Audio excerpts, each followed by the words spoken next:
أعوذ بالله من الشيطان الرجيم. بسم الله الرحمن الرحيم. اقرأ باسم ربك الذي خلق. خلق الإنسان من علق. اقرأ وربك الأكرم. الذي علم بالقلم. علم الإنسان ما لم يعلم. پیاری بہنوں، السلام علیکم ورحمۃ اللہ وبرکاتہ. رب اشرح لی صدری ویسر لی امری واحلل عقدۃ من لسانی یفقہوا قولی. رب یسر ولا تعسر وتمم بالخیر. اللہم انفعنا بما علمتنا وعلمنا ما ینفعنا وزدنا علما. اب بھی ہم لوگوں کا سورہ نساء چل رہی ہے اور سورہ نساء کا ہم لوگوں کا 4 رکوع ہو چکا ہے. آج ہم لوگ 5واں رکوع 5th رکوع شروع کریں گے. اس سے پہلے جو رکوع ہم نے پڑھا تھا تو اس میں جو ہے یہ بتایا گیا تھا کہ کون ایک آدمی جو ہے وہ کن عورتوں سے نکاح کر سکتا ہے، یعنی کون اس کے لیے محرم ہے اور کون محرم نہیں ہے، کن سے وہ نکاح کر سکتا ہے اور کن سے وہ نکاح نہیں کر سکتا ہے. اس کی ڈیٹیل جو ہے آیت نمبر 23 میں آپ نے پڑھا تھا. اس کے بعد یہ ہے کہ کنیزیں، جو اس زمانے میں جنگیں ہوتی تھیں تو کنیزیں آتی تھیں، تو وہ کنیزوں کے سے نکاح کرنے کا طریقہ یا وہ کیسے تمہارے لیے حلال ہو جاتی ہیں، اور پھر ان کے جو مہر وغیرہ ہوتے ہیں ان کے بارے میں ساری باتیں آپ لوگوں نے ڈیٹیل سے اس کے پہلے والی آیت میں پڑھی تھیں. اب اس کے بعد جو آگے کی آیت ہے اس میں یہ بتایا گیا ہے کہ اعوذ باللہ من الشیطان الرجیم بسم اللہ الرحمن الرحیم. یرید اللہ، اور اللہ چاہتا ہے، لیبین لکم، کہ واضح کر دے تمہارے لیے، بیان کر دے تمہارے لیے، ویہدیکم، اور تمہیں ہدایت دے، تمہیں راستہ بتائے. کون سا راستہ؟ سنن الذین من قبلکم، ان لوگوں کا راستہ جو تم سے پہلے، ان لوگوں کا طریقہ جو تم سے پہلے گزر چکے ہیں، یعنی وہ قومیں جو تم سے پہلے گزر چکی ہیں ان لوگوں کا کیا طریقہ تھا اس کے بارے میں تم کو بتائے. وَيَتُوبَ عَلَيْكُمْ، اور تمہاری توبہ قبول کرے، یعنی توجہ کرے تمہارے اوپر. وَاللَّهُ عَلِيمٌ حکیم، اور اللہ علم والا ہے اور حکمت والا ہے. مطلب یہ ترجمہ کیا ہے اس آیت کا؟ اللہ یہ چاہتا ہے کہ سب کچھ واضح طور پر تمہیں بتا دے اور ان لوگوں کے طریقوں پر تمہیں چلائے جو تم سے پہلے گزر چکے ہیں. یعنی تم سے پہلے جو قومیں گزر چکی ہیں، جو اہل کتاب ہیں گزر چکے ہیں، جن کے پاس اللہ کے احکام آ چکے ہیں، تو ان کے بارے میں تم کو بتائے اور تم پر رحمت کی نظر کرے، تمہاری طرف متوجہ ہو، اور اللہ سب کچھ جاننے والا اور حکمت والا ہے. تو پہلی شریعت، یعنی پہلی جو قومیں گزر چکی ہیں ان کی شریعت کی ہم کو اتباع کرنا ہے. کیسے کرنا ہے؟ تو اس سے یہ پتہ چلتا ہے، اس آیت سے پہلی شریعت کے پہلی قوموں کے بارے میں جو بتایا گیا ہے، تو اس سے ہم کو یہ پتہ چلتا ہے کہ جو بھی معاشرے میں زندگی گزارنے کے لیے جو احکام ہیں اور جو شریعت کے احکام ہیں، تو اس سے جو ہے یہاں سے اس سورہ کے آغاز سے بیان ہو رہے ہیں. تمام احکامات ہی اس سورہ میں شروع سے بیان ہو رہے ہیں. مثلاً کیا کیا احکام بیان ہوئے ہیں؟ مثلاً یہ کہ یتیموں کے حقوق کی نگہداشت، یعنی یتیم، جو اس زمانے میں جنگیں بہت ہوتی تھی تو آدمی لوگ جو جنگوں پر جاتے تھے تو وہ مر جاتے تھے، ان کے پیچھے بچے رہ جاتے تھے، ان کی جو یتیم، ان کے مال جو ہے رہ جاتے تھے. اب وہ بچے چھوٹے ہیں تو وہ اپنے مال کی حفاظت کرنا تو جانتے نہیں تھے، تو کیسے تم کو، حالانکہ وہ یتیم جو ہیں وہ نہ تمہارے ہو سکتا ہے تمہارے رشتہ دار بھی ہوں، ہو سکتا ہے رشتہ دار نہ بھی ہوں، تو ان کے یتیموں کے وہ جو حقوق ہیں، جو ان کے مال ہیں، جو ان کی وراثت ہے، اس کی حفاظت کرنا جو اب ذمہ دار ہے اس کی ذمہ داری ہے. پھر دوسری بات، یہ تو یتیموں کی بات ہو گئی. دوسری بات یہ ہے کہ عورت سے مختلف قسم کے بے انصافیاں. اس زمانے میں دور جاہلیت میں عورت کی کوئی ویلیو نہیں تھی، تو اس کی جو حقوق ہیں اس کے ساتھ کیسے بہت ساری ناانصافیاں ہو رہی تھیں، اور بچی کی پیدائش کو لوگ بے عزتی کا باعث سمجھتے تھے کہ لڑکی پیدا ہو گئی تو، اور پھر اس کے بعد جب ان کے شوہروں کا یا ان کے والد کا انتقال ہو جاتا تو وہ جو ہے وہ عورتوں کے ساتھ وہ کیسا برتاؤ کرتے تھے، اس کے بارے میں یہ بتایا گیا ہے کہ کوئی ان کی شادی کرتا تھا، کوئی نہیں کرتا تھا، کوئی گھر ہی میں رکھ لیتا تھا کہ اگر اس کی شادی کر دیں گے، یہ چلی جائے گی تو اس کا مال بھی دوسرے کے پاس چلا جائے گا، ہم خود اس سے شادی کر لیں گے، یا اگر وہ ان کو پسند نہیں ہوتی یا کچھ بھی بات ہوتی تو پھر وہ اس کی شادی ہی نہیں کرتے، اس کو اپنے گھر میں بٹھا کر رہتے تھے۔ بہرحال بہت زیادہ بے انصافیاں جو ہیں وہ عورتوں کے ساتھ ہوتی تھی، یعنی اور جیسے ترکے کے مال کی طرح سے اس کو ٹریٹ کیا جاتا تھا، اس کو بھی ایک مال سمجھا جاتا تھا، ایک سامان سمجھا جاتا تھا، اس کو ایک انسان نہیں سمجھا جاتا تھا۔ پھر اس کے بعد میراث کے احکام، یعنی وراثت کیسے تقسیم ہو، اس کے بارے میں بھی اللہ تعالیٰ نے اس آیت یہی رکوع میں بھی بتایا ہے، یعنی اس جو اسلامی شریعت میں میراث کے احکام ہیں، وراثت کے احکام ہیں، وہ جو پچھلی قوموں میں تھے اس قوموں میں بھی ہیں۔ پھر نکاح، یعنی کس سے نکاح جائز ہے، کس سے نکاح جائز نہیں ہے، نکاح اور کون تمہارے محرم ہیں، یہ ساری ڈیٹیلز جو ہیں اللہ تعالیٰ نے پچھلی شریعت میں بھی تھے، اس کا ذکر تھا، وہ تمام جو احکام ہیں وہ بیان ہو چکے ہیں اور شروع سے اس سورے میں بیان ہو رہے ہیں۔ پھر اور یہی بھی احکام، مطلب یہ تو اگزامپل تھی، اس سے ملتے جلتے بہت سارے احکام جو ہے پہلے انبیاء کو بھی وحی کیے گئے تھے، یعنی جو اس سے پہلے جو نبی گزرے ہیں ان کو بھی وحی کیے گئے تھے، اور ہمیں ان طریقوں پر مطلع نہیں کیا جا رہا ہے بلکہ ان طریقوں کو اپنانے کی ہدایت دی جا رہی ہے۔ یعنی ہم سے یہ نہیں کہا کہ یہ پچھلے نبیوں یا پچھلی قوموں کا یہ طریقہ تھا یا ان کو یہ ہدایت دی گئی تھی اللہ کی طرف سے، تو ہم کو انفارم نہیں کیا جا رہا ہے ان کے طریقوں کے بارے میں، بلکہ اللہ تعالیٰ ہم سے یہ فرما رہے ہیں کہ ان کے طریقوں کو اپنانا ہے ہم کو، جو ان کا طریقہ، تمام نبیوں کا جو طریقہ تھا، اللہ تعالیٰ نے جو ان کو احکامات دیے تھے وہ ایک ہی احکام تھے، نئے نئے احکام نہیں تھے۔ جیسے یہ اس میں آیا ہے کہ اگر کوئی زنا کرے تو اس میں یہود میں کیا تھا، کیا اس کی اللہ تعالیٰ نے یہود میں کیا سزا دی تھی زنا کرنے والے کی، تو وہی سیم سزا جو ہے وہ اسلام میں بھی دی گئی تھی۔ تو اللہ تعالیٰ فرما رہے ہیں کہ ان طریقوں کو اپنانے کی ہدایت بھی دی جا رہی ہے، اور اللہ تعالیٰ کی مہربانی ہے کہ وہ جو مسلمانوں کو جاہلیت کے طریقے سے نکال رہا ہے اور نیک اور صالح لوگوں کا اور صحیح طریقہ ان کو بتا رہا ہے، اور ان کی طرف اس زندگی کی طرف آنے کی ان کے لیے رہنمائی بھی کر رہا ہے۔ تو یعنی یہ جیسے اس میں یہ پتہ چلتا ہے کہ رجم کی جو آیت تھی وہ یہود میں بھی تھی، وہاں پہ بھی زنا کی سزا رجم تھی، اور اسلام میں بھی زنا کی سزا رجم ہی تھی۔ اس سے یہ ثابت ہوتا ہے نا بہنوں کی جو بھی نبی گزرے ہیں وہ سب اللہ کی طرف ہی سے آئے تھے، اور جو شریعت ان کو دی گئی تھی، جو احکام ان کو دیے گئے تھے، وہ کوئی نئے احکام نہیں تھے۔ تو آدم علیہ السلام سے لے کے محمد صلی اللہ علیہ وسلم تک جتنے بھی نبیوں کی جو زندگی گزارنے کا طریقہ ان کو اللہ تعالیٰ کی طرف سے بتایا گیا تھا، وہ تمام کی تعلیمات جو ہیں وہ ایک ہی تھیں، الگ الگ نہیں تھی۔ آگے دیکھتے ہیں، اور ہم کو بھی یہ کہا جا رہا ہے کہ تم کو ان کی محمد صلی اللہ علیہ وسلم کو یہ اس کے ذریعے، وحی کے ذریعے سے بتایا گیا کہ ہم کو بھی ان کے طریقوں کی ہی پیروی کرنا ہے۔ اور آیت نمبر 27، واللہ یرید، اور اللہ چاہتا ہے ان یتوب علیکم، اللہ یہ چاہتا ہے کہ تمہاری توبہ قبول کرے، یعنی تمہاری طرف متوجہ ہو۔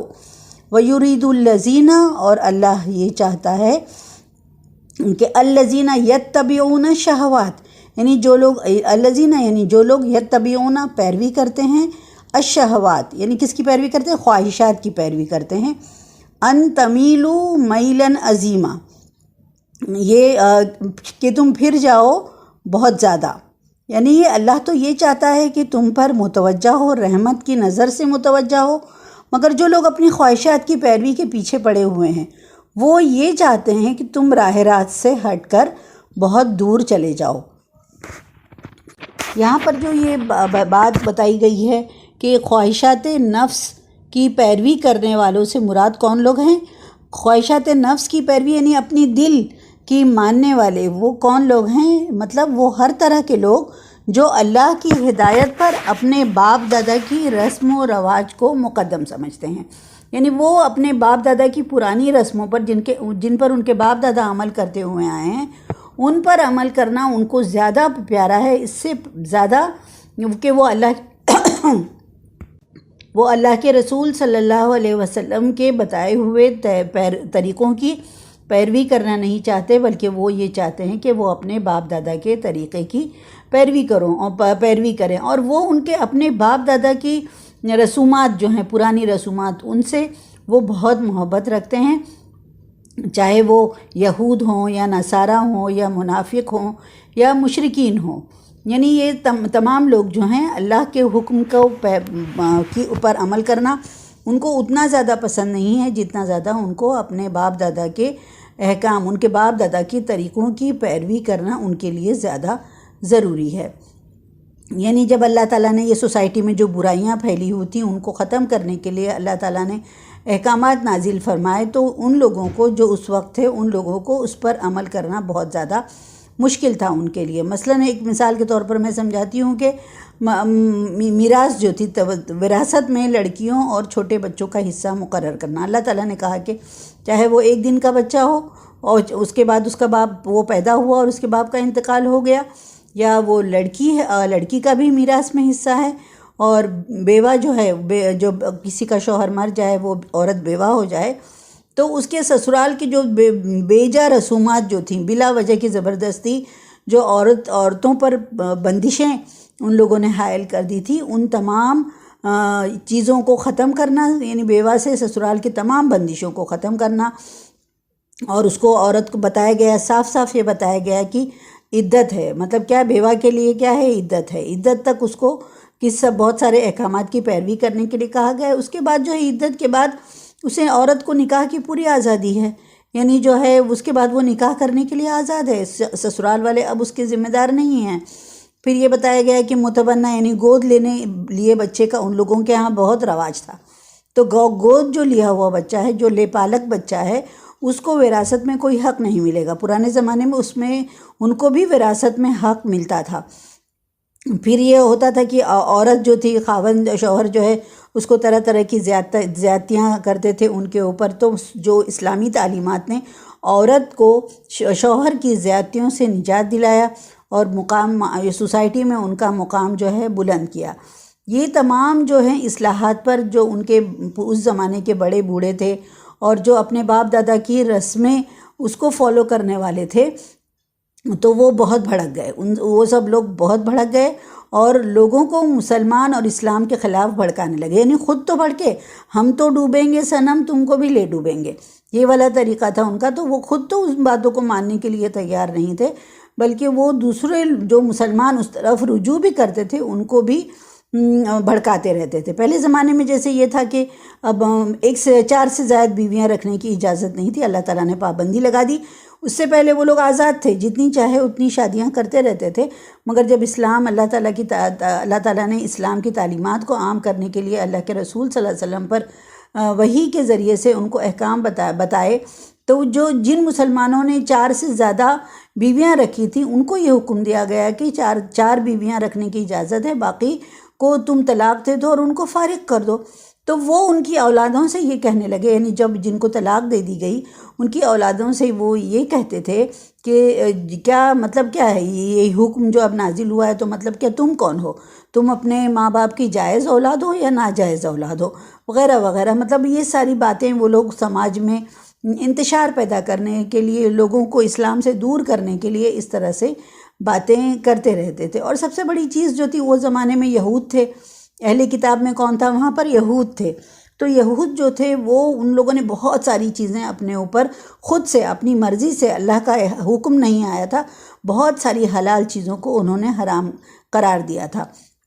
یعنی مطلب وہ لوگوں نے اپنے دل کی باتیں، اپنے خرافات کو انہوں نے شریعت الہی یعنی یہ اللہ کا حکم کہہ کر ایسے انہوں نے مان لیا تھا۔ مطلب ان کے یہاں ایک بہت ہی عام رواج تھا جو آج کل ہم انڈیا میں بھی ان چیزوں کو دیکھتے ہیں کہ حیض والی عورت ہوتی تھی، وہ ان کے ہاں ایسے ناپاک ہوتی تھی کہ جس کا ہاتھ کا پکا ہوا کھانا بھی ان کے لیے جائز نہیں تھا۔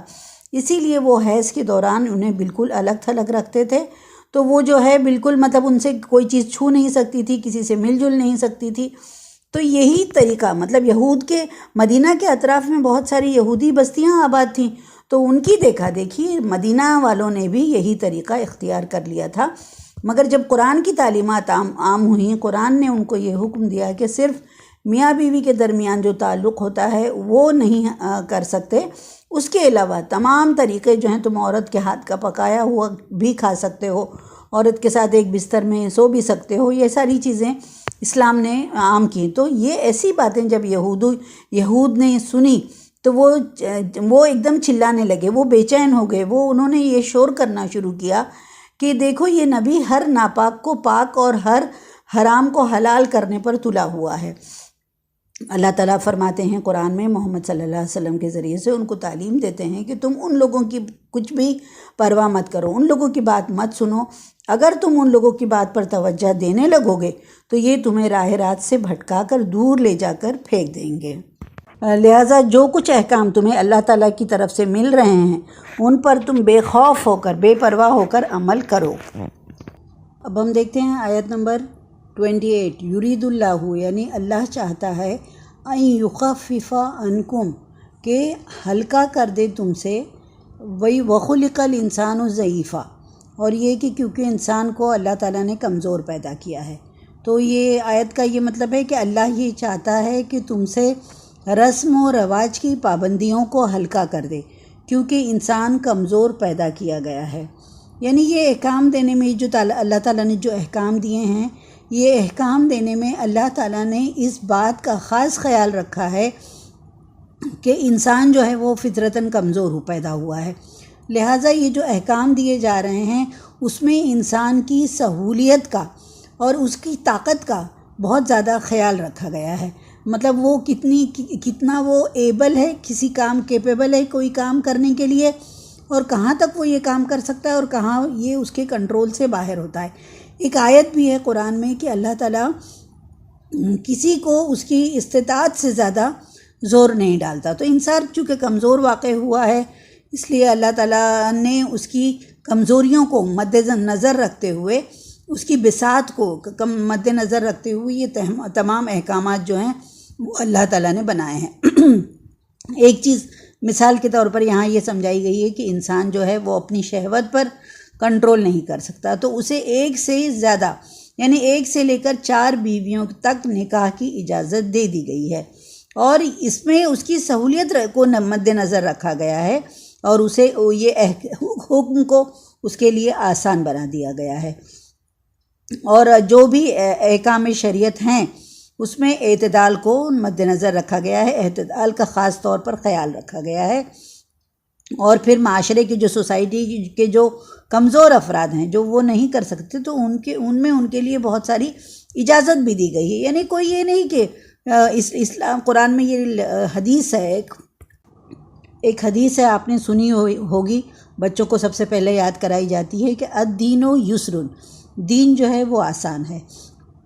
تو جب اللہ تعالیٰ نے یہ احکام بنائے تو اللہ تعالیٰ نے انسان کی کمزوری کا خاص طور پر خیال رکھا ہے کہ وہ کہاں تک اپنے آپ کو روک سکتا ہے اور کہاں اپنے آپ کو روکنا اس کے بس سے باہر ہو جاتا ہے۔ اگر یہ جو اللہ تعالیٰ نے انسان کے اندر یہ شہوت رکھی ہے اگر، تو اس کو پورا کرنے کا اللہ تعالیٰ نے ذریعہ بھی رکھا ہے۔ اگر ایک بیوی ہے تمہاری، اگر وہ بیمار ہے یا کوئی بات ہے، کوئی کمزوری ہے جو تمہاری جنسی خواہش کو پورا نہیں کر سکتی ہے، تو اللہ تعالیٰ نے اجازت دی ہے تم اور ایک شادی کر لو۔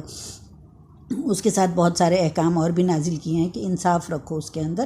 تو یعنی 1 سے لے کر 4 شادیوں تک کی اجازت جو ہے وہ اللہ تعالیٰ نے دی ہے، کیونکہ انسان اگر اس کے پاس جائز طریقے سے اپنی جنسی خواہشات کو پورا کرنے کا ذریعہ نہیں ہے تو ظاہر سی بات ہے وہ ناجائز طریقہ اپنائے گا، تو گناہ کی طرف وہ مائل ہو، اس سے پہلے اللہ تعالیٰ نے جائز طور پر جو ہے اس کی اجازت دے دی ہے، 1 سے زائد شادی کرنے کی اللہ تعالیٰ نے اجازت دی ہے۔ اب دیکھتے ہیں آیت نمبر 29، یا ایھا الذین آمنوا، اے لوگو جو ایمان لائے ہو، لا تأکلوا، تم مت کھاؤ، اموالکم بینکم، اپنے مال آپس میں بالباطل، باطل طریقے سے، الا ان تکون تجارتا، مگر یہ کہ کوئی تجارت ہو اور آپس کی خوشی سے، آپس کی رضامندی سے، تجارت ان تراض منکم، آپس کی رضامندی سے، ولا تقتلوا انفسکم، اور تم نہ قتل کرو اپنے نفس کو، یعنی ایک دوسرے کو قتل نہ کرو. ان اللہ بکانا بکم رحیمہ، بے شک اللہ جو ہے وہ تم پر بہت مہربان ہے. اس آیت میں یہ فرمایا گیا ہے کہ اے ایمان والو، آپس میں ایک دوسرے کے مال باطل طریقوں سے نہ کھاؤ. درست صورت یہ ہے، یعنی صحیح راستہ یہ ہے کہ آپس کی رضامندی سے آپس میں لین دین ہو اور اپنے آپ کو قتل نہ کرو. بلا شبہ اللہ تم پر نہایت مہربان ہے. تو یہ جو سب سے پہلے یہاں پر یہ آیت بتائی گئی ہے کہ اے ایمان والوں سے خطاب ہے، اور یہ کہا گیا ہے کہ آپس میں ایک دوسرے کے مال باطل طریقے سے نہ کھاؤ. باطل طریقے کون کون سے ہیں؟ باطل طریقے سے مراد کیا ہے کہ وہ سورس آف انکم جسے شریعت نے حرام قرار دیا ہے. تو اس کے مثال کے طور پر یہاں پر ایک دو مثالیں میں بتاتی ہوں کہ ہر وہ کام جس سے دوسرے کا مالی نقصان ہو، جیسے چوری، ڈاکہ، غبن کرنا، ایک دوسرے دھاندلی کرنا، یہ سب چیزیں جو ہے حرام ہے. یہ ہے، اس میں آتا ہے کہ ایک دوسرے کے مال باطل طریقے سے مت کھاؤ. پھر نمبر 2 یہاں پر یہ بتایا گیا ہے کہ سود اور اس کی تمام شکلیں یہ جو ہیں وہ باطل طریقے سے کھانا ہے. یعنی یہ کیا ہے کہ ایک آدمی جو ہے اس کے پاس مال ہے تو وہ دوسروں کو مال دیتا ہے، قرض دیتا ہے، مگر اس پہ سود لیتا ہے. اور اس کے بعد کیا ہوتا ہے کہ جو اس کا سود پے کرتے کرتے وہ انسان جو ہے وہ کبھی اس حالت میں آتا ہی نہیں کہ وہ اس کا اصل جو ہے وہ واپس کر سکے. تو اسی لیے اسلام میں جو ہے وہ سود کو حرام قرار دیا گیا ہے. پوائنٹ نمبر 3 اس میں یہ بتایا، باطل طریقے سے کھانے میں یہ ساری چیزیں آ رہی ہیں کہ ہر ایسا کام جس میں تھوڑی سی محنت سے کثیر مال، زیادہ سب مال جو ہے وہ ہاتھ میں آ جاتا ہے، جیسے جوا، لاٹری، یہ ساری چیزیں جو ہے، بیمہ پالیسی، جو انشورنس ہے، وہ ساری چیزیں ہیں کہ اس میں تھوڑا سا مال انویسٹ کرو اور اس کے بعد جو ہے تم کو اتنے سال کے بعد یا تم کو زیادہ سب پیسہ جو ہے ایک ساتھ بڑا اماؤنٹ جو ہے وہ تم کو مل جائے گا. جیسے آج آپ جیسے انشورنس کے الگ الگ پالیسیز رہتی ہیں. ایک میں آپ لوگوں کو مثال کے طور پر بتاتی ہوں کہ آج آپ 2 لاکھ روپیہ انویسٹ کر دیں، ٹھیک ہے، 2 روپیہ آج انویسٹ کر دیں، کسی اپنے بچے کے نام سے انشورنس پالیسی لے لیں. جب آپ کا بچہ 18 سال کا ہو جائے گا تو اس کو 25 لاکھ روپیہ جو ہے وہ 2 لاکھ کے بدلے میں 25 لاکھ روپیہ ملے گا. تو یہ جو چیز ہے نا یہ غلط ہے. یا اور بھی بہت ساری جو ہیں چلتی رہتی ہیں پالیسیز وغیرہ، اس میں پیسہ انویسٹ کرو اور مطلب بہت زیادہ پیسہ جو ہے وہ لوگ ریٹرن میں دیتے ہیں. تو اس میں کیا ہوتا ہے کہ ہر ایک کو وہ اتنا نہیں دے پاتے ہیں. تو بہت سارے جیسے وہ بہت سارے پیسے لوگوں سے لے کر اور اس کو رولنگ میں گھماتے ہیں، اور اس کے بعد مطلب یہ سب غلط طریقہ ہے جو پاسبل نہیں ہے، جو بہت دن تک نہیں چلتا ہے. تھوڑے دن میں جو ہے یہ چیز جو ہے وہ ختم ہو جاتی ہے.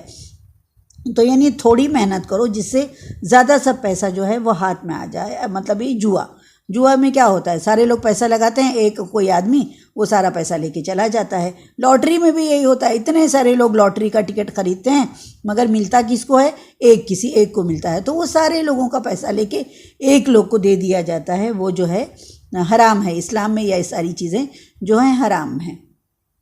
اور ایک اسلام میں یہ ہے کہ بزنس کو پسندیدہ ہے نا اسلام میں، کیونکہ کیا ہوتا ہے بزنس اگر 2 لوگ مل کے بزنس کر رہے ہیں تو اس میں یہ اگر کوئی فائدہ ہوتا ہے تو اس میں دونوں برابر کے حصے دار ہیں، اور اگر نقصان ہوتا ہے تو اس میں بھی دونوں برابر کے حصے دار ہوں گے. مگر اس میں کوئی فکس نہیں ہوتا. اگر کسی نے انویسٹ کر لیا کسی بزنس میں، وہ لوگ انویسٹ کر رہے ہیں تو اس کا ایک پارٹنر جو ہے اس کو یقینی تم کو اتنا فائدہ جو ہے وہ ملے گا.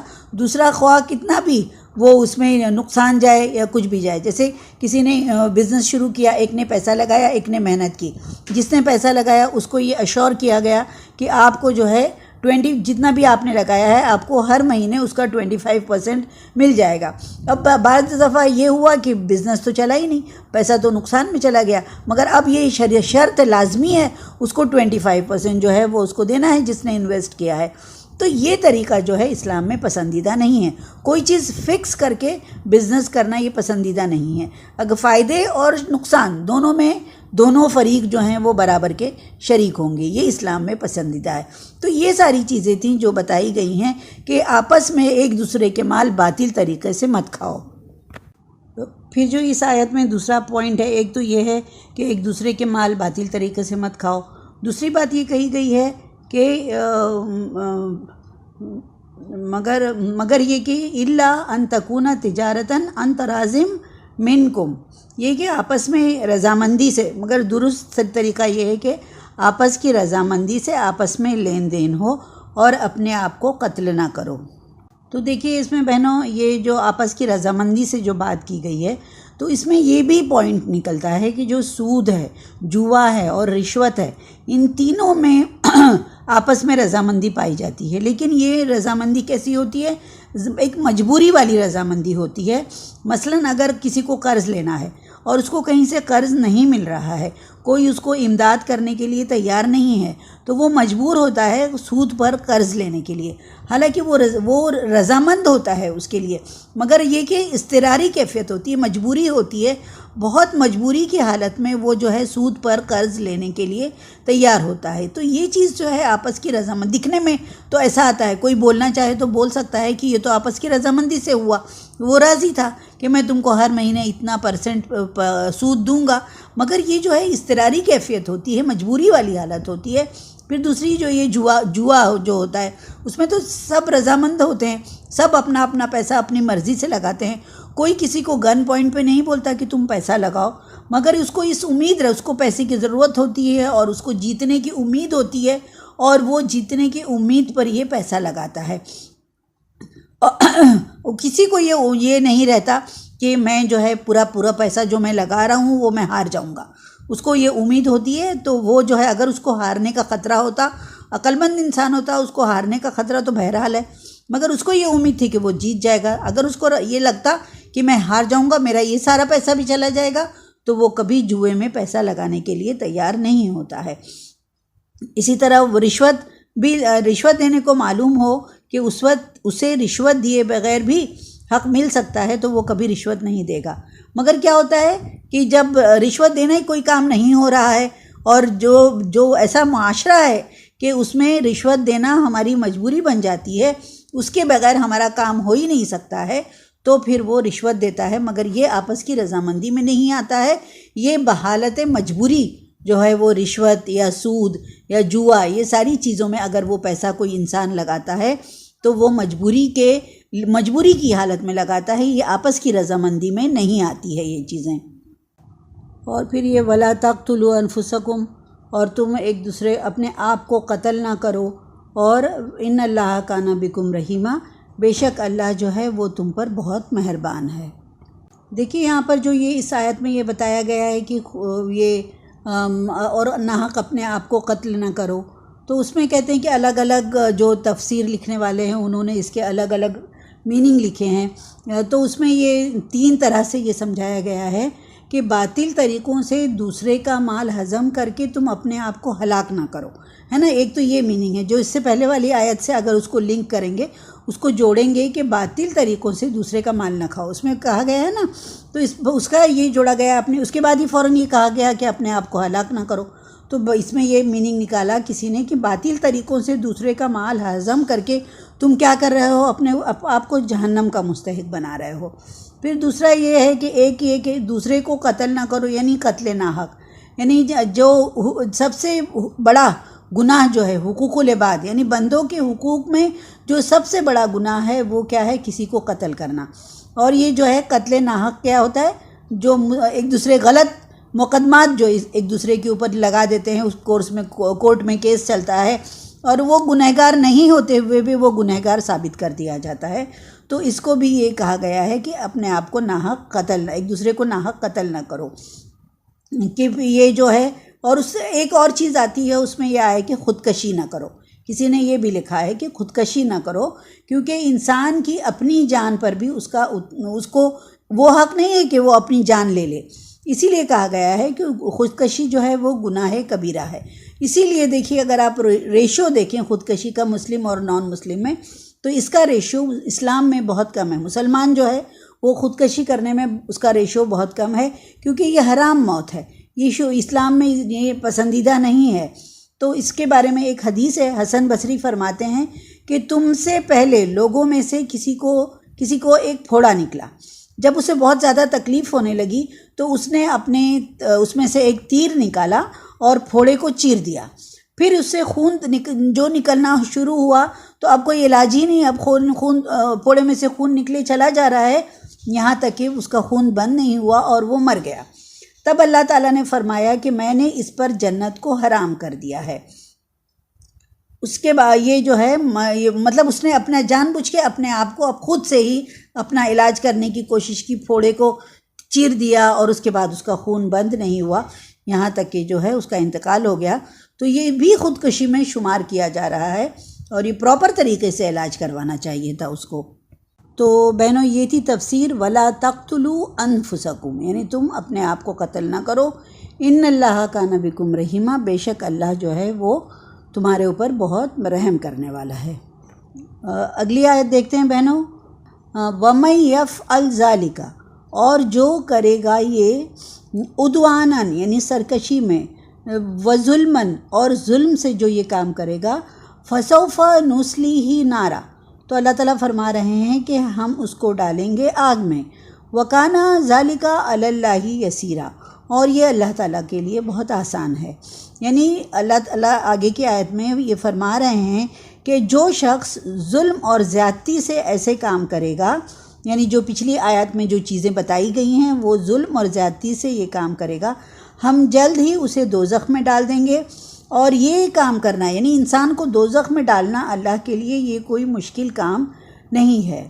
تو یہاں یہ شروع سے ہی جو باتیں اس سورہ نساء میں بتائی جا رہی ہیں ان تمام باتوں کے بارے میں یہاں پر مختصر یہ کہا جا رہا ہے کہ جو یہ سارے کام کرے گا جن سے قرآن منع کر رہا ہے، سورہ نساء میں منع کیا جا رہا ہے، محمد صلی اللہ علیہ وسلم نے ایسے کام کرنے سے روکا ہے. تو جو بھی ذکر شروع سورہ سے اس سورے میں شروع سے چلا آ رہا ہے اور وہ ظلم اور زیادتی کے ساتھ یہ کام کیا جائے گا، یعنی جو اللہ سے انکار کرنے کا جس کے اندر جذبہ ہو، جو اللہ کی بات نہیں ماننا چاہتا ہو، جس کے اندر بہت زیادہ گھمنڈ ہو، تو اللہ تعالیٰ نے کیا کرنے کا حکم دیا ہے؟ وہ گھمنڈ سے وہ کام نہیں کرتا ہے، تکبر سے وہ کام نہیں کرتا ہے، اللہ کے احکام کی خلاف ورزی کرتا ہے. اور اللہ کے احکام کی خلاف ورزی کر کے وہ کیا کرتا ہے؟ گناہ کرتا ہے وہ. تو یہ اللہ تعالیٰ یہاں پر بتا رہے ہیں کہ جو میرے احکام کی خلاف ورزی کرے گا، جس کام کو میں نے کرنے کے لیے کہا ہے وہ کام نہیں کرے گا، جس کا میں نے حکم دیا ہے کہ یہ کام تم مت کرو اور وہ کام کرے گا، جان بوجھ کر کرے گا اور اللہ کا انکار کرنے کے لیے وہ کام کرے گا، ظلم اور زیادتی کرے گا. اللہ کا انکار کرے گا تو کیا کرے گا؟ ظلم اور زیادتی ہی نہ کرے گا. تو پھر اللہ تعالیٰ فرما رہے ہیں کہ جو یہ سب کام کرے گا، ان گناہ کرے گا، تو اللہ تعالیٰ فرماتے ہیں پھر اس کی سزا کیا ہے؟ مرنے کے بعد وہ کہاں جائے گا؟ مرنے کے بعد اللہ تعالیٰ فرما رہے ہیں کہ فسوف نصلیہ نارا، اللہ تعالیٰ کیا فرما رہے ہیں کہ ہم ان قریب اس کو دوزخ میں ڈالیں گے. اور یہ ایسا کرنا، یہ مت سمجھو کہ یہ کام جو ہے اللہ تعالیٰ صرف دھمکی دے رہے ہیں، کہ اللہ تعالیٰ جو بولتے ہیں اللہ تعالیٰ اس پر قادر ہیں، وہ کر سکتے ہیں، اللہ تعالیٰ کو وہ کرنے سے کوئی نہیں روک سکتا ہے. تو یہی بتایا گیا ہے یہاں پہ کہ ذالک علی اللہ یسیرا، اور یہ کرنا جو ہے اللہ تعالیٰ کے لیے کوئی مشکل کام نہیں ہے، بہت آسان کام ہے کہ جو اللہ تعالیٰ کے احکام کی خلاف ورزی کرے گا، جان بوجھ کر کرے گا، تکبر سے کرے گا، گھمنڈ سے کرے گا، اس کو پتہ ہے پھر بھی وہ کر رہا ہے وہ کام، تو اللہ تعالیٰ نے فرمایا کہ ایسے شخص کی سزا دوزخ ہو سکتی ہے. مرنے کے بعد اس کا ٹھکانہ کیا ہوگا؟ جہنم ہوگا. اب دیکھیے ہم لوگ آگے کی آیت دیکھتے ہیں، آیت نمبر 31.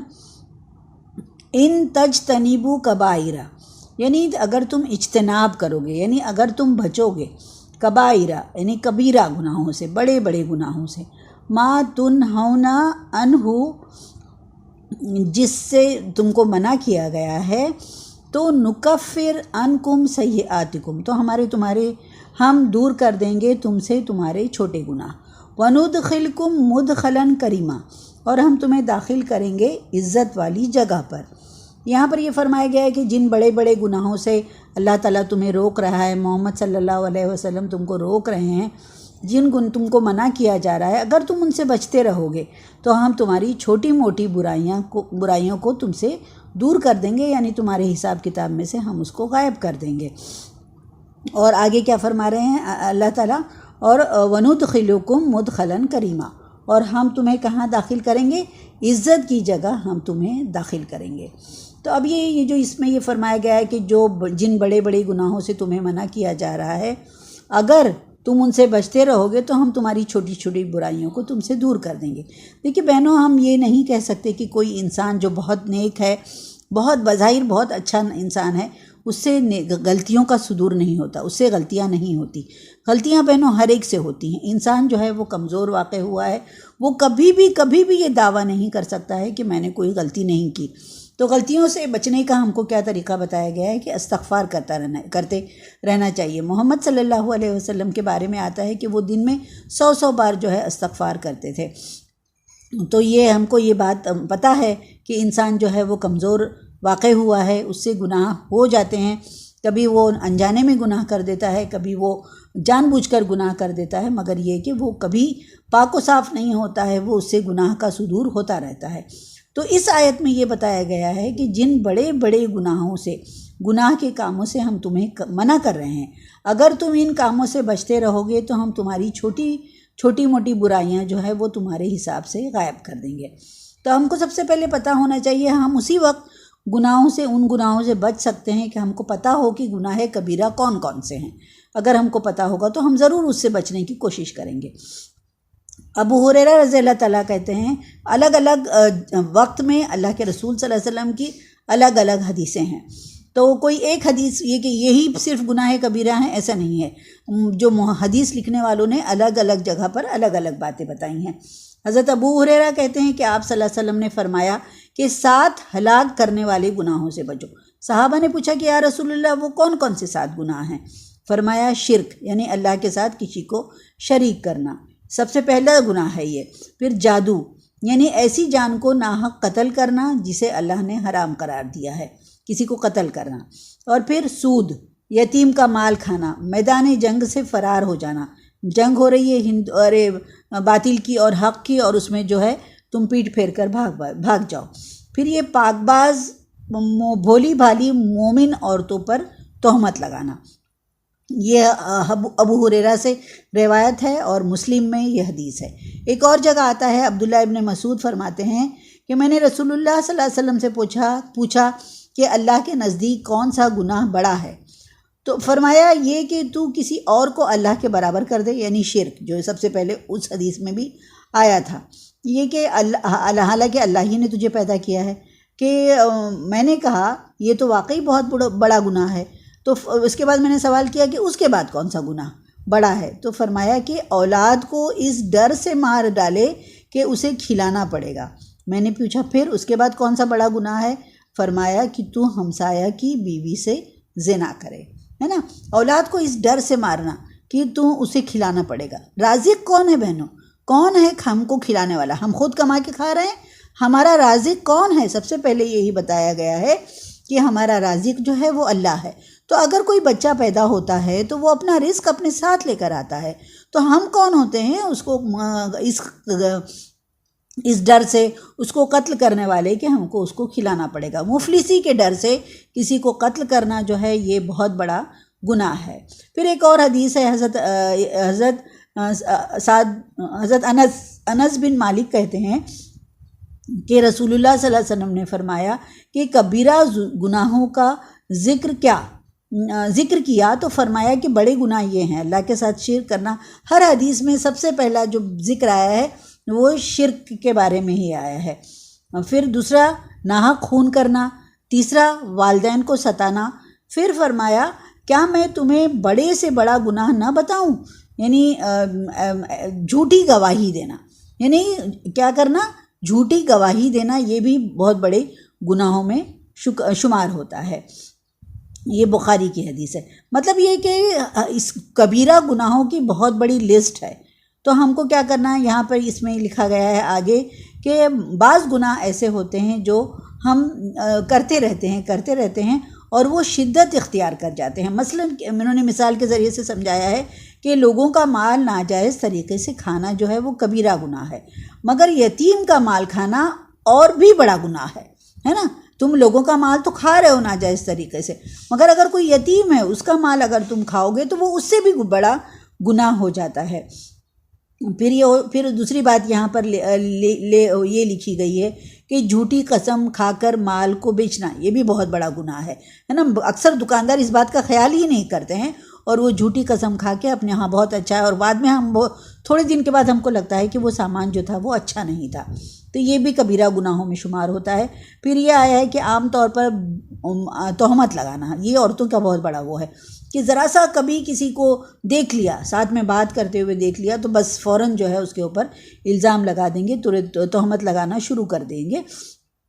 اور یہ جو ہے بھولی بھالی عورتوں پر، یعنی جو اپنا بچاؤ بھی نہیں کر سکتی ہیں، ان عورتوں پر تہمت لگانا جو ہے وہ بہت بڑا قتل ہے، گناہ کبیرہ میں شمار ہو جاتا ہے۔ پھر ایک اور یہاں پر یہ بتایا گیا ہے کہ اولاد کا قتل کرنا تو بڑا گناہ ہے ہی، مگر مفلسی کے ڈر سے، غریبی کے ڈر سے، اس کو کھلانا پڑے گا اس ڈر سے اولاد کا قتل اگر کسی نے کیا تو وہ اور بہت بڑا گناہ بن جاتا ہے۔ اسی طرح ایک بات یہاں پر ایک گناہ کبیرہ میں آتی ہے، یہ بات کہ جب انسان زنا کرتا ہے، برا کام کرتا ہے، غلط کام کرتا ہے، تو جو اگر کوئی ایک عورت سے کرتا ہے، مگر یہ ہے کہ اگر اپنی پڑوسی کی بیوی سے کرتا ہے تو یہ جو ہے گناہ کبیرہ میں جو ہے وہ شمار ہو جاتا ہے۔ تو یعنی بہت ساری باتیں یہاں پر بتائی گئی ہیں جو گناہ کبیرہ میں شامل ہوتی ہیں۔ ایک اور بات یہاں پر بتائی گئی، کوئی چھوٹا سا گناہ ہے، ہم اس کو بہت بڑا گناہ نہیں سمجھتے، ہم سمجھتے ہیں کہ یہ بہت چھوٹا سا گناہ ہے، حقیر سمجھتے ہیں ہم، مگر ہم اس کو کرتے ہی چلے جاتے ہیں، اتنا ہم اس کو ریپیٹ کرتے چلے جاتے ہیں، اور بعد میں وہ جو ہے گناہ کبیرہ بن جاتا ہے، حالانکہ وہ چھوٹا سا گناہ رہتا ہے، مگر بار ہم جو ہے وہ کرتے رہتے ہیں، تو وہ اتنے کثرت سے وہ ہو جاتا ہے کہ وہ گناہ کبیرہ بن جاتا ہے۔ ایک آخری بات میں بتا دوں کہ جس گناہ کے کام کرنے کے بعد اللہ تعالیٰ کی اور فرشتوں کی اور سب لوگوں کی لعنت کا ذکر ہے، یا صرف رسول اللہ کی یا صرف اللہ کی لعنت کا ذکر ہے، تبھی بھی وہ گناہوں میں شمار ہوتا ہے۔ یعنی کوئی حدیث، کوئی قرآن کی آیت کچھ ایسی ہو جس میں یہ کہا گیا ہے کہ اللہ تعالیٰ ان کی طرف دیکھے گا بھی نہیں، تو وہ کبیرہ گناہ میں شامل ہو جاتا ہے، یا اس پر اللہ کی لعنت ہے، فرشتوں کی لعنت ہے، رسول کی لعنت ہے۔ یہ سب بات اگر کہیں آیت کے بعد یہ کہا گیا ہے تو وہ بھی گناہ کبیرہ ہوتا ہے۔ پھر اس کے بعد جو اس میں یہ ایڈ کیا گیا ہے کہ کبیرہ گناہوں سے روکا گیا ہے، پھر اس کے بعد یہ کہا گیا ہے کہ اگر تم ان سے بچتے رہے تو ہم تمہاری چھوٹی موٹی برائیوں کو تمہارے حساب سے محو کر دیں گے، یعنی تمہاری چھوٹی چھوٹی غلطیوں کو ہم تمہارے اعمال نامے سے ڈیلیٹ کر دیں گے اور تمہیں عزت کی جگہ داخل کریں گے۔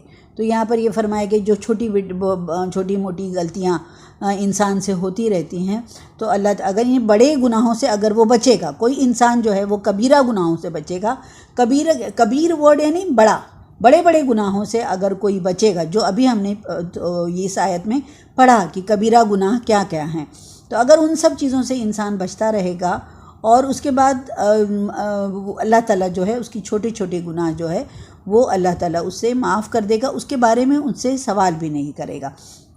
لیکن اگر بڑے گناہوں سے وہ نہ بچا اور اس کے ساتھ چھوٹے گناہ بھی کرتا رہا، بڑے گناہ بھی کرتا رہا، چھوٹے گناہ بھی کرتا رہا، تو اس کا جو ہے یہ سارے گناہ جو ہے اللہ تعالیٰ پھر سے ان سب کا حساب لے گا، ان سب کے بارے میں اللہ تعالیٰ پوچھے گا۔ تو بہنوں، ہم کو کیا اس آیت سے ہم کو کیا سبق ملتا ہے کہ بڑے گناہوں سے ہم کو اجتناب کرنا ہے۔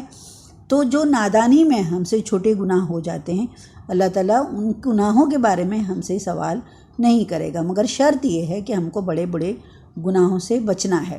تو جو ہم سے نادانی میں بھول کر جو چھوٹے گناہ ہو جاتے ہیں، مگر دیکھیے یہ بھی ہے کہ اگر ہم سے چھوٹے گناہ ہوتے ہیں اور ہم اس پر اصرار، ہم کو اندازہ ہو گیا کہ یہ غلطی ہے، گناہ ہے، اللہ تعالیٰ ہم سے اس کے بارے میں سوال پوچھے گا، تو ہم اس کو نظر انداز نہیں کرنا چاہیے، ہم کو فوراً اللہ کی طرف لپکنا چاہیے اور ہم کو اپنے گناہوں کی معافی مانگ لینا چاہیے۔ اگر ہم بار اصرار کریں گے، وہی گناہ کرتے رہیں گے، تو اللہ تعالیٰ پھر ہم کو ہمارے ان گناہوں کے بارے میں بھی پوچھے گا، اور جو کبیرہ گناہ ہم سے ہوتے ہیں ان گناہوں کے بارے میں بھی پوچھے گا۔ پھر ہم سے جو ہے سوال جواب میں ہم چھوٹ نہیں سکتے ہیں۔ تو ہم کو کیا کرنا ہے؟ گناہ تو سب سے پہلے کرنا نہیں ہے۔ اگر کبھی غلطی سے چھوٹے گناہ ہو جاتے ہیں ہم سے، تو ہم فوراً جو ہے اللہ کی طرف معافی کے لیے ہم لپکیں گے۔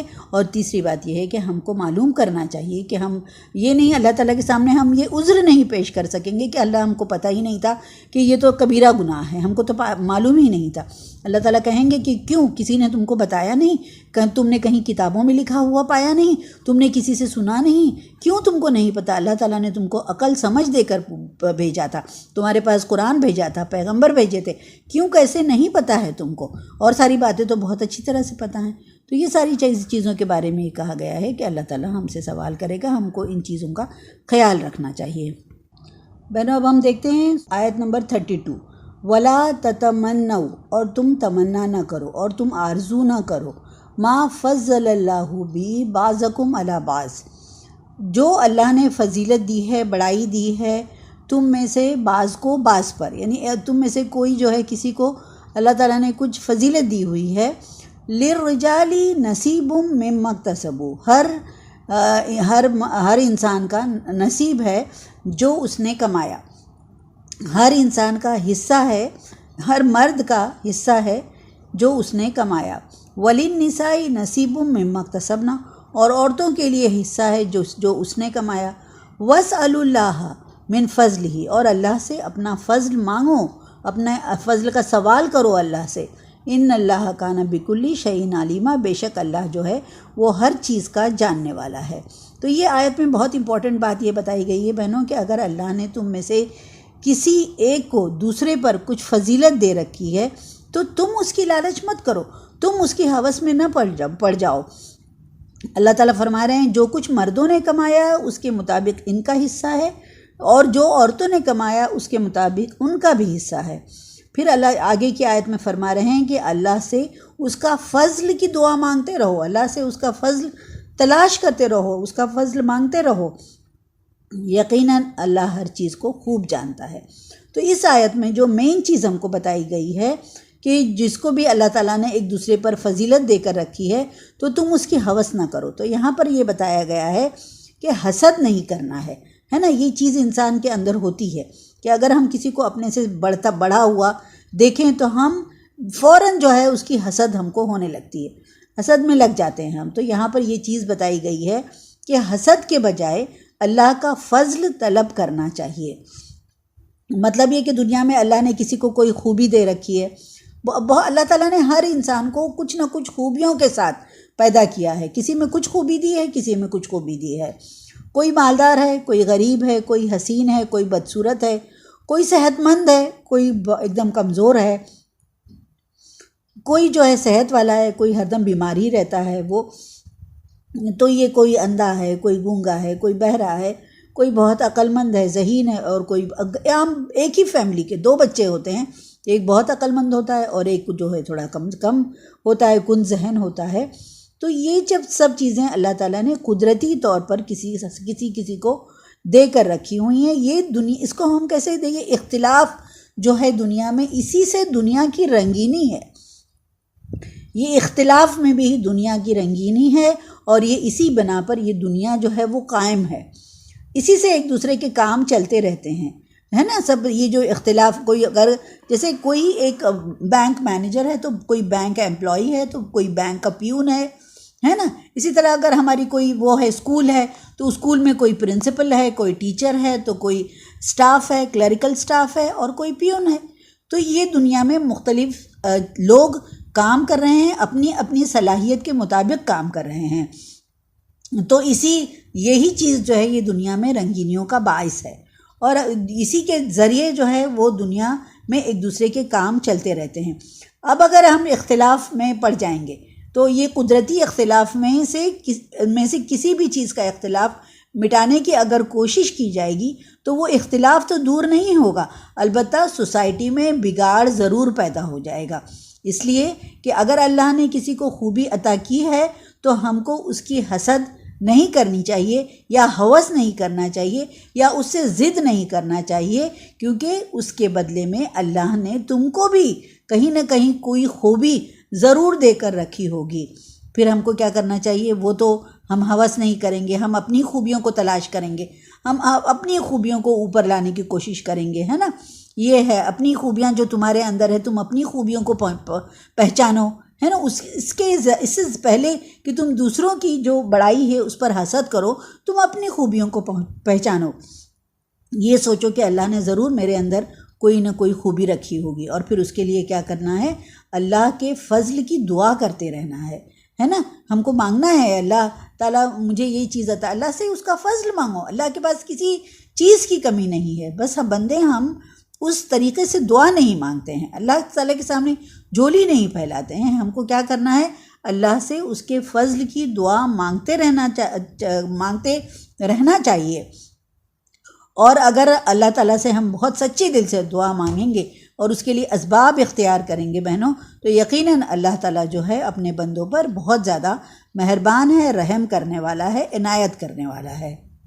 پھر دیکھیے جو اس آیت کا ایک تھوڑا سا حصہ یہی ہے کہ جو کچھ مردوں نے کمایا اس کے مطابق ان کا حصہ ہے، اس کے مطابق ان کو ثواب ملے گا، اور جو عورتوں نے کمایا ہے اس کے مطابق ان کو حصہ ملے گا، ان کو ثواب ملے گا۔ ہاں، یہاں پر یہ بتایا گیا ہے کہ اللہ کے فضل کی دعا مانگتے رہو، یقیناً اللہ ہر چیز کو خوب جانتا ہے۔ تو یہاں پر یہ بتایا کہ اجر اور ثواب میں مرد اور عورت جو ہیں وہ برابر ہیں۔ جو عورت نے کمایا اس میں اس کا حصہ، جو مرد نے کمایا اس میں اس کا حصہ ہے۔ تو یہ اللہ تعالیٰ مرد ہو یا عورت ہو، اگر جس کی نیت میں بہت زیادہ خلوص ہوگا اس کے مطابق اس کو اجر ملے گا۔ اگر عورت جو ہے وہ اس کے اندر اگر ہمت حوصلے کی کمی ہے، اور وہ مگر یہ کہ وہ نیکی کے کام جو ہے وہ برابر سر انجام دے رہی ہے اور سر انجام دیتی رہتی ہے، تو اور جو کام عورت کر رہی ہے وہی کام مرد بھی کرتا ہے، تو یقیناً عورت کو اس کا اجر زیادہ ملنا چاہیے، کیونکہ اس کے پاس تو سورسز کی کمی ہے۔ مگر اللہ تعالیٰ یہاں پر فرما رہے ہیں کہ ثواب کے لحاظ سے مرد اور عورت اس میں کوئی فرق نہیں ہے، اور اللہ تعالیٰ جو ہے جتنا وہ کام کرے گا، مرد کرے گا، اس کے مطابق اس کو اجر ملے گا، اور جتنا عورت کرے گی اس کے مطابق اس کو اجر ملے گا۔ اجر اور ثواب میں یہ نہیں دیکھا جائے گا کہ وہ مرد ہے یا وہ عورت ہے، ایسے نہیں دیکھا جائے گا۔ دیکھیے بہنوں، یہاں پر یہ بتایا جا رہا ہے کہ عورت کا حصہ اس کے مطابق ہے، مرد کا حصہ اس کے مطابق ہے، مگر اگر لوگ اس کے اگینسٹ جا کے کچھ اور سوچنا شروع کر دیں کہ کوئی عورت اگر ایسا سوچے، اللہ تعالیٰ تو فرما رہے ہیں کہ دونوں کا حصہ برابر ہے، اگر کوئی عورت اس انداز سے سوچنا شروع کرے کہ مرد کے تو اللہ نے میراث میں 2 حصے رکھے ہیں اور عورت کا ایک ہی حصہ رکھا ہے، یا یہ کہ مرد کو اللہ نے عورت پر حاکم بنایا ہوا ہے، یہ سورہ نساء میں آیا ہے، اور عورتیں جو ہیں یا محکوم ہیں، یا کوئی مرد اس انداز سے سوچنا شروع کر دے کہ اخراجات کی ساری ذمہ داری تو مرد پر ڈالی گئی ہے، پھر عورت کو یہ حصہ کیوں مل رہا ہے؟ اس کو تو مفت میں یہ حصہ مل رہا ہے، میراث میں، وراثت میں جو عورت کو حصہ ملتا ہے تو وہ تو بلا وجہ ہی اس کو مل رہا ہے۔ یا یہ کہ مرد اپنی بیوی اور بال بچوں کی خوراک، کپڑا، رہنے کا، تعلیم کی ذمہ داریوں اور ان تمام چیزوں کا مکمل ذمہ دار بنائے، تمام خرچوں کا مکمل ذمہ دار بنایا گیا ہے۔ وہ جیسے بھی بن پڑے، کوئی عورت اگر ایسے سوچے جیسے بھی بن پڑے اللہ نے بنے، اس کو کما کر لانا ہی ہے، اور وہ اس کو کیسے بھی کر کے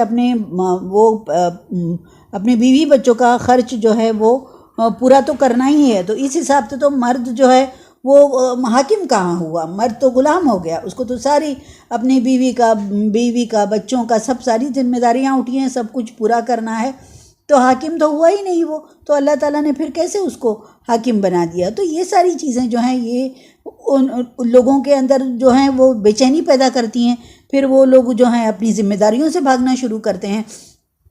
تو جو اللہ کے احکام ہیں اس کے اندر ہم کو شین کاف نہیں نکالنا ہے، اس کے اندر ہم کو پوائنٹس نہیں ڈھونڈنا ہے، اس کے اندر ہم کو لاجک نہیں ڈھونڈنا ہے۔ جو اللہ تعالیٰ نے جو حکم نازل کر دیا ہے وہ نازل کر دیا ہے، اس پر عمل کرنا ہر ایک کی ذمہ داری ہے، ہر ایک کو اس کے مطابق عمل کرنا ہے، اور یہ اس کے ساتھ ایک ایڈیشنل بات اللہ تعالیٰ نے بتا دی کہ وہ جو عورت نے کیا اس کے مطابق اس کو ملے گا، جو مرد نے کیا اس کے مطابق اس کو ملے گا۔ کسی نے اگر اللہ تعالیٰ کو کچھ زیادہ دیا، اللہ تعالیٰ نے کسی کو کچھ زیادہ دیا ہے تو ہم کو کیا کرنا ہے؟ اس سے جلن نہیں کرنا ہے، حسد نہیں کرنا ہے، بلکہ ہم کو کیا کرنا ہے؟ اللہ تعالیٰ سے اس کے فضل کی دعا کرتے رہنا ہے۔ اللہ تعالیٰ کے خزانے میں کوئی کمی نہیں آ جائے گی۔ اللہ تعالیٰ نے اگر کسی کو کچھ زیادہ دے دیا تو اللہ کے خزانے میں کوئی کمی نہیں آ جائے گی۔ تو ہم کو کیا کرنا ہے؟ انسان کا یہ کام کرنا ہے کہ یہ کام ہے کہ عمل کرتے رہو اور اللہ سے اس کا فضل مانگتے رہو۔ اللہ تعالیٰ جو ہے وہ بڑا صاحب فضل ہے، وہ تمہاری تمام کوتاہیاں کمزوریاں دور کرنے پر پوری قدرت رکھتا ہے۔ اس کے ایک آیت اور دیکھ لیں ہم انشاءاللہ کہ وَلِكُلٍّ جَعَلْنَا مَوَالِيَ، اور ہر ایک کے لیے ہم نے مقرر کیا ہے وارث، موالیہ مما ترک الوالدین، جو چھوڑا ہے، جو ترکہ چھوڑا ہے والدین نے، والاقربون، اور قرابت دار نے، والذین عقدت ایمانکم، اور وہ جو کہ بن چکا ہے تمہارا عہد، فآتوہم نصیبہم، تو ان کو دے دو ان کا حصہ، ان اللہ کان علی کل شیء شہیدا، بے شک اللہ جو ہے ہر چیز پر گواہ ہے۔ یہ آیت میں یہ بتایا جا رہا ہے کہ جو کچھ ترکہ والدین یا قریبی رشتہ دار چھوڑ جائیں، ہم نے اس کے وارث مقرر کر دیے۔ پہلے جو زمانے میں تھا، دور جاہلیت میں، یہ سورہ نساء نازل ہونے سے پہلے جو تھے والدین، بیٹا جو ہے وہ اپنے باپ کا وارث سمجھا جاتا تھا، اور بھی طرح طرح کی باتیں تھیں، مگر یہ اب اس کے بعد سورہ نساء میں اللہ تعالیٰ نے سب کے حصے مقرر کر دیے ہیں۔ وہی بات یہاں پر فرما رہے ہیں اللہ تعالیٰ کہ جو کچھ بھی ترکہ والدین نے یا قریبی رشتہ دار چھوڑ کر جائیں، ہم نے اس کے وارث مقرر کر دیے ہیں، اور وہ لوگ بھی جن سے تم نے عقد موالات باندھ رکھا ہے، لہٰذا ان کے حصے ادا کرو۔ یقیناً اللہ تعالیٰ جو ہے ہر چیز پر نظر رکھے ہوئے ہر چیز کو اللہ تعالیٰ دیکھ رہا ہے۔ یہاں پر یہ فرماتے ہیں کہ ابن عباس فرماتے ہیں کہ موالی سے یہاں کیا مراد ہے؟ اس سے مراد کیا ہے؟ وارث۔ اس کا یہ مطلب ہے کہ جو ہے جو بھی اللہ تعالیٰ نے ترکے میں لوگوں کا حصہ جو ہے وہ مقرر کر کے رکھا ہوا ہے۔ جو ابن عباس نے یہاں پر بتایا ہے کہ جب مہاجرین اسلام یعنی مکہ والے جب ہجرت کر کے مدینہ آئے تو شروع میں مہاجر جو تھا وہ یعنی جو مکہ سے آنے والا مدینہ میں رہنے والے اللہ کے رسول صلی اللہ علیہ وسلم نے ایسی لوگوں میں بانٹ دیا تھا، کیونکہ وہ تو آئے تھے خالی ہاتھ تھے، نہ ان کے پاس گھر تھا، نہ رہنے کی جگہ تھی، نہ کچھ ان کے پاس سامان تھا۔ تو اللہ کے رسول صلی اللہ علیہ وسلم نے ایک مدینہ والے کے ساتھ ایک مکہ والے کو بھائی بنا دیا تھا۔ تو یہ جو ہے اس میں وہ لوگ ان کے ورثے میں بھی وہ لوگ جو ہے ان کے بھائی ہوتے تھے۔ تو اس میں یہ کہا گیا ہے کہ جب اسلام مکہ والے مدینہ آئے تو مہاجر جو تھے اپنے انصاری کا بھائی ہوتا تھا، اور انصاری کے رشتہ داروں کو ترکہ نہ ملتا تھا، کیونکہ رسول اللہ صلی اللہ علیہ وسلم نے مواخات کرا دی تھی، یعنی وہ بھائی ہو گئے تھے، تو ترکہ بھی ان کو ہی ملتا تھا۔ مگر جب مسلمان کی ایک حکومت بن گئی، مسلمان معاشی طور پر سنبھل گئے، تو یہ آیت اتری، تو اب ایسے بھائیوں کو ترکہ ملنا جو ہے بند ہو گیا، انہی کو موالی کہا گیا ہے یہاں پر۔ یہ کہ اب وہ جو اللہ کے رسول نے جو بھائی بنائے تھے، اب اس کے مطابق ترکہ نہیں تقسیم ہوگا، بلکہ سورہ نساء میں جو اللہ تعالیٰ نے جس طرح سے وارث مقرر کیے ہیں اسی کے مطابق جو ہے وہ ترکہ تقسیم ہوگا۔ تو اب یہاں پر یہ جو اللہ کے رسول صلی اللہ علیہ وسلم نے جو دوستی اور مدد اور خیر خواہی کا عہد کیا تھا، تو اب ان کے لیے ترکہ نہیں ملے گا۔ یعنی مدینہ جو آپس میں لوگ منہ بولے ایک دوسرے کو بھائی بنا لیتے ہیں، تو اب وہ ترکہ اسی حساب سے تقسیم ہوگا جو اللہ تعالیٰ کے حکم کے مطابق، جو اللہ تعالیٰ نے وصیت کی ہے اسی کے مطابق اب ترکہ تقسیم ہوگا۔ پھر ہر آیت بیان کرنے کے بعد یہ بتا دیا جاتا ہے کہ ان اللہ کان علی کل شیء شہیدا، بے شک جو ہے اللہ تعالیٰ ہر چیز اللہ کی نگاہ میں، اللہ تعالیٰ ہر چیز پر گواہ ہے، ہر چیز اللہ تعالیٰ دیکھ رہا ہے۔ تو وارننگ بتا دی جاتی ہے کہ کوئی بہکے نہ، کوئی بھٹکے نہ، جو اللہ تعالیٰ نے حکم دیا ہے اس پر ہم کو سیریسلی اس پر عمل کرنا ہے، اس کو فالو کرنا ہے، ہم کو یہاں بھی ذرا بھی دائیں بائیں نہیں ہونا ہے۔ اللہ ہر چیز اللہ کی نگاہ میں، اللہ ہر چیز پر نگہبان ہے۔ صدق اللہ العلی العظیم۔ ربنا تقبل منا انک انت السمیع العلیم وتب علینا انک انت التواب الرحیم۔ بسم اللہ الرحمن الرحیم۔ اللہم آنس وحشتی فی قبری، اللہم ارحمنی بالقرآن العظیم واجعلہ لی اماما ونورا وہدا ورحمہ، اللہم ذکرنی منہ ما نسیت وعلمنی منہ ما جہلت وارزقنی تلاوتہ آناء اللیل وآناء النہار واجعلہ لی حجۃ یا رب العالمین، آمین یا رب العالمین۔ ربنا تقبل منا انک انت السمیع العلیم وتب علینا انک انت التواب الرحیم۔ السلام علیکم ورحمۃ اللہ وبرکاتہ۔